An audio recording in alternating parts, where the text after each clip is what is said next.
Hey guys, Nick here, and welcome to part 12 of What If Dale Survived the Remake, the tie-in to the dark ending and all of the stuff that I've been teasing up to this point. We are finally about to get into. Today is going to be a long episode, basically saying what Rick is so afraid of when they approach Woodbury, and how it will tie into this story dramatically changing, and that is the tie-in to how the story will become so long. So you guys better get a snack, a drink, and brace yourselves in for this amazing part to the tale, because there's a lot to tell. And a lot of action. Well, action slash, drama, mainly. But anyways, before that, did you guys know something? Physicists believe that there are two alternate realities in which we live in. One in which you do subscribe to Nick's Topics YouTube channel, and one in which you don't. Basically, like two separate universes. Now, we've of course already touched upon two of those timelines, getting into the last video, but here, let me set the scene for you with two other universes that could have either dramatic, very bad consequences, or perks depending on what you do. If you don't subscribe to Nick's Topics YouTube channel, you will be forced to be put and imprisoned in the highest room of the tallest tower, like Shrek, except way different than Shrek, guarded by a dragon, surrounded by hot boiling lava. But that won't be the only thing that you gotta worry about. Oh no. You, while being trapped by a dragon surrounded by hot boiling lava in the highest room of the tallest tower, you will be forced to be playing Russian roulette with Kermit the Frog. Yeah, that's right. We're not getting any Aaron, Gabriel, and Maze drama here. No. You're gonna be forced to play Russian roulette with a Muppet. Kermit the Frog Muppet, if anything else. So, there's one little side for that. But, if you guys do subscribe to Nick's Topics YouTube channel, you will get a good dragon perk. Ironic that the both of them are dragons. I only noticed that when I made this. You will get a good dragon perk and the chance straight in front of your computer screen or whatever, thing you use to watch movies or do stuff or edit stuff, whatever the frick. You will get chance in front of your own little area in which you do videos, watch videos, or whatnot to get a wish from the Dragon Balls with them appearing straight in front of you. Now, if I were a betting man and a man who knew how to make decisions coherently and knew what I was talking about, which I am, I would choose the option that does not revolve around getting surrounded by a dragon in a big, huge castle in the highest room of the tallest tower, playing Russian roulette with a puppet, a frog puppet, mind you, and I would choose the good dragon option and subscribe to Nick's Topics YouTube channel, because I don't think that anyone wants to be trapped in a tower with a dragon guarding the outskirts and playing Russian roulette with a puppet. So, you guys should probably subscribe to Nick's Topics. Anyways, let's get into the story. So for this, and the reason why it's so long, this is where it's going to start. Let's turn back time to right before Rick, Lori, and Carl went to Atlanta to get those weapons, and ironically this time, Morgan joined the cause. So, as I discussed in the last episode, the governor is cuffed into his own room with the tanks full of heads and Penny sitting right up against it. And he's imprisoned there. Basically as a to show how crazy he is, and so he can live with that for the rest of his days. And, of course, they would go in and uncuff him for food and everything to keep him alive. It's a Negan thing, but it's not, if you guys get my meaning. Now, Rick, Dale, and Andrea, during this, and ever since the plan did begin, are the main three in charge of the governor, like going in And basically, they're the three big ones that'll keep charge of the governor to whenever they go in and uncuff him for food and everything, and he tries something, that they will actually, like, make sure that he doesn't get away and put him down. Not put him down as in kill him, but put him down as in he can't get away. Now, you guys might be asking, what about Daryl and Michonne? Why can't one of them or both of them be a part of it? Well, there's a very specific reason for that. It's because if Michonne or Daryl, and Rick even thought of this too whenever he thought of the plan, if Michonne or Daryl were to keep watch on the governor, Michonne would attack or kill the governor because of who she knew him to be and her slightly disagreeing with the plan, because they're not together, remember, Michonne and Rick. So they're obviously not going to be on boat with everything. Michonne still agreed with Rick even before she was with him, but everything, you know what I'm talking about. And Daryl would kill the governor because he inadvertently caused the death of Merle. So, whenever Rick, Lori, and Carl all leave, Dale and Andrea are still put in charge. So really, their role has not left, Rick just has. But Rick trusts, from the decent amount of time that they've had him locked in there, that Dale and Andrea will know that if he does try something, to take initiative. Speaking of, the governor, having sat in his own solitude, looking at his work, has given him a lot of time to think. Now, of course, this isn't going to be him turning good, even though I've had that happen before in What If Lori Survived. But honestly, it's given him time to think about revenge. This, looking at his own work and his Walker daughter, which now he's getting more and more and more sure of that, she was actually dead. But all of this solitude has given him immense amount of time to think. Thinking about how he's going to take his town back after it was taken from him. At first wrongly, and then they just destroyed everything that he built for. And he goes over and gets Penny from the wall she's perched upon. And the even more rotting Penny since, they kill her. And now knows that the next time someone walks through that door, he's going to kill them. He is going to kill them. And whenever the door does open, it's not who you'd expect, or the governor would expect. Dale and Andrea are there, but Rick is not. And the governor's sitting in there thinking to himself, where's Rick? And of course he isn't going to say anything, because then Dale and Andrea would find this suspicious and his plan would be a total bust. But if he really wants to get his town back and get revenge, he's got to keep up appearances. And the governor was very good at keeping up appearances. We all know that. Even before he turned all crazy with the Penny thing. He's crazy after the death of Penny. He just hasn't lost his eye yet. So, yeah. I've had that happen before in What If Sophia Joined Negan.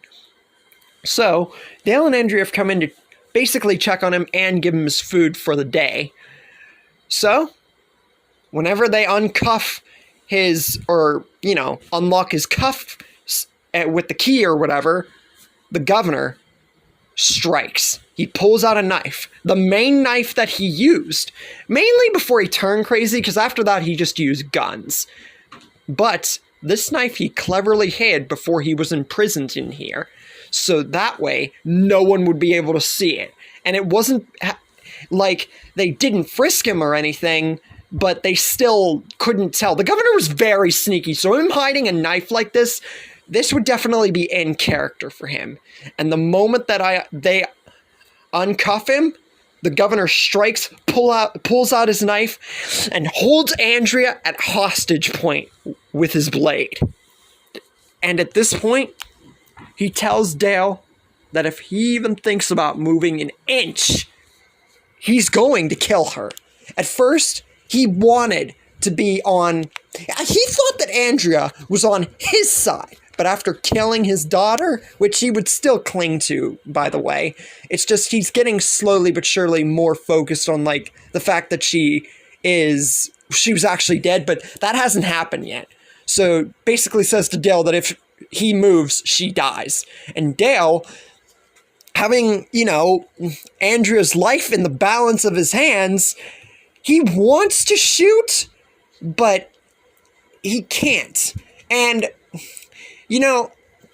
at this point, having thought that Andrea died back at the farm, and then finally getting back to her after all this time, and having to go through all this would change Dale's character a lot. So he would want to shoot more since he's grown as a character. But being the pacifist that he is, he's fighting with Andrea's life, his moral compass, and the part of him that really just wants to kill the governor. But that's a very, very dimmed down part. That's like 2% of him, the part that wants to kill him. And the governor once again says that if he attempts to shoot, he will kill her. And he knows that Dale isn't going to do it. Because why would Dale do it after he risked everything to just come here, basically ruin the governor? If it weren't for Dale, honestly, him and Michonne, and there's just so many people he can't wait to get back on.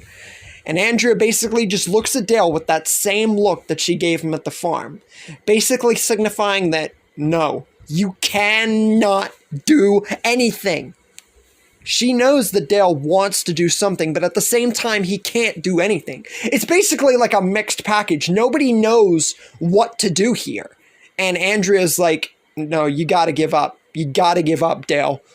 And Dale is about to negotiate or say something or drop his weapon or do something, but right at that moment, Andrea pulls an entire rule reversal with this fake giving up rule, pulls out the knife that she has in her pocket, and stabs the governor straight in his eye.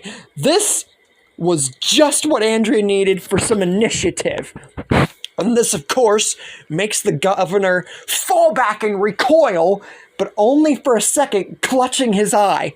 And Andrea is just about to attack the governor or cuff him back, but the governor is still holding the knife. So, right whenever Andrea stabs him in the eye, he recoils back, stumbles back, and seems like he's about to fall. He grips the blade in a forward motion, turns around in a complete and total acrobatic way with the knife, slits Andrea's throat, and instantly Andrea falls to the ground, instantly dead. This would be a great, savage, and complete awesome way to introduce the governor as a true villain. After the governor does this, he holds Dale at gunpoint and says that now playtime's over. He might have not caused the death of Andrea, but he's not going to let him do anything after. So, he holds him at gunpoint while he finds something to bandage his eye, whether it be a bandage, an eye patch. Let's just say that he holds him at gunpoint, because I don't think the governor would just want his eye just left out like that. T-Dog did in Destinies, but we all know the governor and Merle wouldn't play that way. And Dale, he's going to have a lot of emotions right now. He doesn't know how to feel.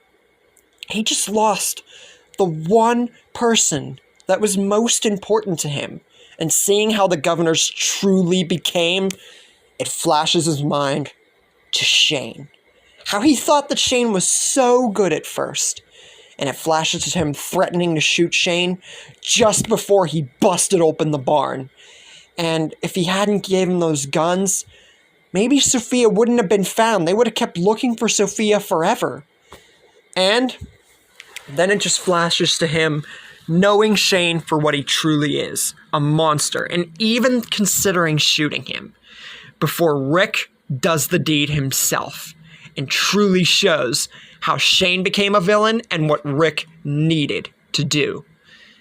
But above all else, what he sees with the governor and Shane's resemblance as villains, he sees anger. For the first time, Dale feels anger.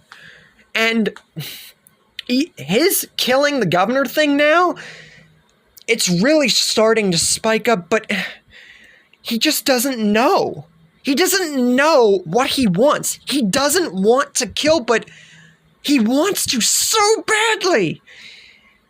Because he just lost the number one person that he cared about. Amy, that was one thing. But Andrea, he risked everything after the farm to try and see, to try and hear. And now she's gone forever. It was all for nothing. And Dale saying what he said to Andrea back at the CDC about making someone care and checking out, that line that he said himself comes to hit him back emotionally. But he says to the governor that no, he's not being the nice guy anymore. But before he can even utter the sentence and cock his gun, the governor shoots him straight, square through the hand, making him drop his weapon almost instantly. And whatever Dale thought he was going to do, or like whatever anger was spiking up, he instantly just drops to the ground in defeat and just raises his hands. Well, hand, because one of them's currently shot through. And the governor says that he knows he's not going to do anything, and he knew he wasn't going to do anything. He just didn't want to give him the chance to do anything now that they killed Andrea. But he should have at least give Dale credit for one thing. He's not the one who attacked. Andrea did. So, ironically, Dale did not kill Andrea here. Andrea killed herself. That's the governor talking, not me or not Dale, just so we clarify that. And now the governor goes about his plan to get everyone hostage that wronged him or hurt him. And I'll explain more on what his true plan is in a moment. He goes to one of the houses, very sneakily with Dale as a hostage, mind you, and it's the house that Daryl resides in. Now, whether or not Daryl will reside in a house or like a bunker or something like that is really out there for Woodbury style, but since we never got to know that, I can't really point as to whether or not that would happen. But either way, Daryl is ambushed almost instantly. What do you know? The hunter being hunted, shot in the leg right when he detects someone's here. And someone is here. The governor, holding Daryl at gunpoint, looking pretty worse for wear, and Daryl would be like, what happened? And he would already know the second after he was shot who it was, what happened, and the governor's like, isn't this a delightful turn of events? You tortured me, now I'm going to torture you. And Daryl, knowing this guy for what he truly is, inadvertently causing his brother's death, and now he's just made it easier for him to kill him. But he doesn't get the chance to do that when he cocks up his crossbow, because then he is shot in his other leg. So now Daryl is shot in literally both of his legs, dropping him to the ground, and this gives the governor the open advantage. If Daryl had another second or so, he might have actually gotten a kill or at least injured the governor. But what fun would that be to have this build up for nothing, right? So, the governor says that now the torturer or the hunter will be the hunted. And I literally just said that, but I feel like coming out of the governor's mouth would be really awesome. But just before he's about to torture him more, not kill him, mind you, Michonne whirls in with her blade, having heard the commotion. But before she can whirl it straight into the governor's heart or his head, she is shot in the stomach with an arrow. Sort of like her season 10 hallucination, because the governor took Daryl's crossbow. And I think the picture I made, as well as the visualization of the governor using Daryl's crossbow, would be kind of out of character for him. Because we never saw the governor really use anything other than a knife, a sword, and basically just guns besides that. But using the crossbow, that would be really cool to see. And unlike the season 10 hallucination, where she was shot with the arrow in the chest and then died, she's just clutching her chest with the arrow still in her. And the governor's like, no, as much as I want to kill you people, you and Daryl and Dale, I have plans for, as well as everyone in the town. And right after he says this, he wails on Michonne and Daryl a huge bunch. Dale, he doesn't feel like he deserves that. For an old man, he feels like shooting him in the hand and putting him at hostage point is enough. But Daryl and Michonne, he definitely would torture them a good minute before enacting his true plan. And the first stage, after getting the main ones hostage, is getting every loyal soldier. Martinez, Schumpert, Haley, and Alan and Ben were already on the prison side, but I feel like the governor would know them to possibly turn to his side in a good moment's notice. And this would be all on the fly, mind you, so the governor is like thinking of like everything straight away. And afterwards, everyone is surprised to see the governor back, and with just one eye. But many of people, if not almost everyone, is still loyal to him. So when the governor says they're taking back the town, and they're going to take it back from Rick and everybody else, pretty much everyone, including the ones that I just said, would agree. But Tyrese, Sasha, Herschel, Beth, Maggie, and Glenn would all protest this, and I'd like to think that all of them would raise their guns, but I think that it would mainly just be Sasha, Glenn, Maggie, Beth, and maybe Herschel. I would think maybe Herschel. But the governor shuts that down. And with pretty much everyone at his disposal, because like I said, many of the people, including the ones I just mentioned, would still be endeared to him. So you gotta think. It would basically be, they couldn't do anything. And the governor says that if there's any retaliation from anyone, they're going to kill them too. The governor's only going to kill if absolutely necessary. And soon enough, they perch themselves at Woodbury's gates, waiting for Rick's return. And they do return eventually. Rick, Lori, and Carl soon make themselves known in a car. That's who the governor can see at first. But then he sees someone else. A man with shaggy black hair and looking very, very monstrous. And the governor doesn't know who this is, obviously. But now the governor's true plan can begin. And this would bring us to a very reminiscent scene of season 4's mid-finale, where the governor had everyone hostage, mainly Herschel and Michonne. But here, it wouldn't just be Herschel and Michonne. It would be a lot more. And this is still like mid-season 3, like close to season 4 territory. So, be a bit early. And Lecture Storm's done something like this before with What If Shane Killed Rick, so it's not like I'm the only one who's thought of something like this.